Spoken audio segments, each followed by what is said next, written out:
खुलुमबाय लोगोफोर, दिनै आं नोंसिनि सिगाङाव मोनसे आर्जेन्ट खोथा लाबोनानै फैदों।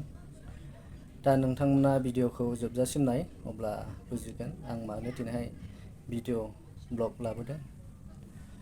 दिनै मोनसे ओरैबायदि जादों, माने माखासे समफोराव बेफोरबायदि जाफेराखैमोन आरो जानाय नङाबोमोन। दा बियो जानानै थांबाय आरोखि। दा ओरैबायदि जाबाय, नैबे जोंनि आइ फवालि पिकनिक स्पटखौ लानानै आं माखासे फेसबुकफ्राव, आंनि फेसबुक प्रफाइलावहाय भिडिअ हगारदोंमोन आरोना। नैबे भिडिअ हगारनाया सोरनिबा थाखाय ओरैबायदि गेदेर एफेक्ट जाहैबाय। ओमफ्राय बेबायदिनो आंनाबो गोरोन्थियानो 100% बायदियानो जाहैबाय। माखासे मालायफोरनि भिडिअखौ लानानै बे आइ फवालि पिकनिक स्पटनि नाम लानानै भिडिअ बानायदोंमोन।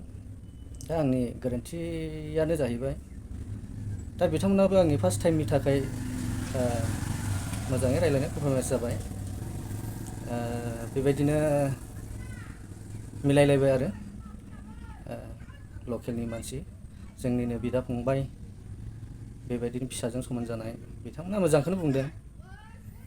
दा बिथांमोना बुंदों जाहैबाय, माबा मोनसे बन्द'फोर जायोब्ला खहाया सोरनि जागोन, नों आंनिनो, बेयो मोनसे डेभेलपमेन्टनि खामानि, बेबायदि आरो।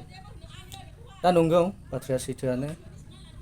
दा आंबो गोरोन्थि मानिना लाबाय, बिथांमोनाबो गोरोन्थिनि थाखाय निमाहा होबाय, मोजां मोनदों। दा आं भिडिअ हगारनाया नैबेनोमोन आरो। दा नोंथांमोना नायलांदो। नाथाय बे बाथ्राया आङो ओरैनो भिउस मोननायनि थाखायल' हगारदोंमोन।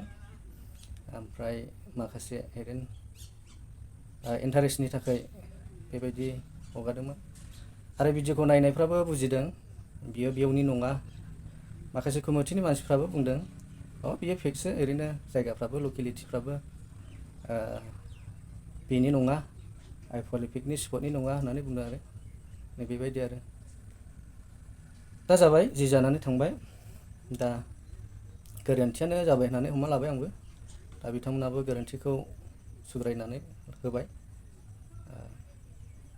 जेरैबायदि ससियेल मिडियाफ्रावहाय आङो बुंदोंमोन, आइ फवालि पिकनिक स्पटआ लेथ्रा,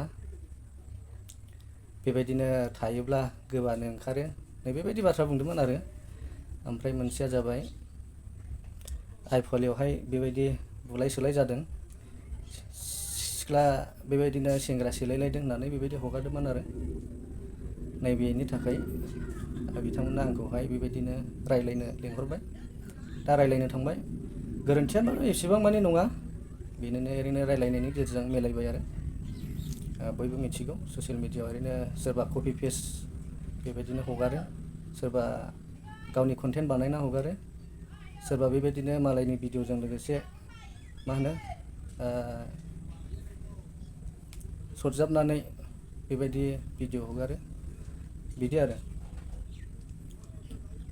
दा आंबो बेबायदिनो रियेक्सन भिडिअफोर हगारो आंनि चेनेलाव। बेबायदिनो आंनि माखासे निजे भिडिअ बानायनाय, आरो माखासेया ओरैनो मालायफोरनि ओरैनो डाउनलड बानायनानै आंनि भइस सोनायनि आरो। दा नोंथांमोना नायोब्ला बुजिगोन, आंनि चेनेला एसेबां मानि गिदिर नंखाया। आङो ओरैनो जास्ट ओरैनो थास्लायस्लाय बेबायदि हगारो। दा भिडिअखौ आंनो बेखौनो हगारदोंमोन लोगोफोर, नायलांदो नै। नैबेनो आरोना भिडिअआ, नै नोंथांमोना नायलांदो। लोगोफोर, आइ फवालि पिकनिक स्पट होनबाथाय बिखाया गुरुब मोनलायलायो। नाथाय लोगोफोर, जै फैनानै मोनफैबाय, गोबाल', उदगालि, खानस्रि सिनाय, आंगायल'सो मोनो लोगोफोर। नै फैनानै फैब्लासो बुजिगोन। लागायलायबाय नै आइ फवालि पिकनिक स्पटआव, गोसोथोनायजों सेलायलायदों नै, बयफ्रेन्ड सेलायलायदों नै, लागायलायगासिनो दं नै। जास्ट बेनो आरोखि भिडिअआ नै। दा बे बुंनाय बाथ्राया सैथो नङा आरो लोगोफोर। आं ओरैनो जास्ट इन्टारेस्टनि, एन्टारटेनमेन्ट बेफोरबायदि भिडिअखौ बानायदोंमोन आरो। दा बाय द वे लोगोफोर, आंनि बुंनांगौआ बिदिनोसै। दा नोंथांमोनखौ साफ्रोमखौबो बे भिडिअखौ शेयार खालामदो आरो जाहाथे गोरोन्थिखौ बुजिलायो आरो थार बाथ्राखौ मिथियो बिनि थाखाय भिडिअखौ बेबायदि शेयार खालामदो आरो लोगोफोर। हामबायसै लोगोफोर, थेंक इउ।